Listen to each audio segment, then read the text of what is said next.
Јавното предпријатие ИСАР не води грижа за здравјето на граѓаните, а бројот на денови во кои градот е оставен без вода се како никогаш досега обвинија на пресод ВМРО ДПМНЕ.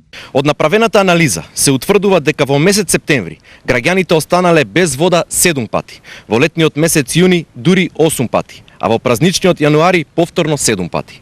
Ако ги собереме наведените бројки со останатите денови кога граѓаните биле без вода, добиваме дека Штип оваа година досега бил неверојатни 44 пати со рестрикции на основниот ресурс.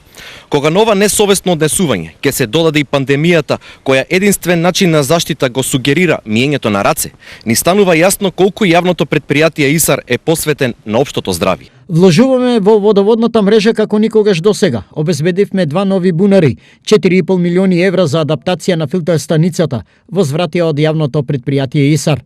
Уназад 10 години не е вложено ништо во водоснабдувањето и затоа некој пат настануваат некои дефекти, како што се дефектите на високонапонскиот кабел, трафостаница. Ево сега се случи пригорување на турбината за озонско филтрирање.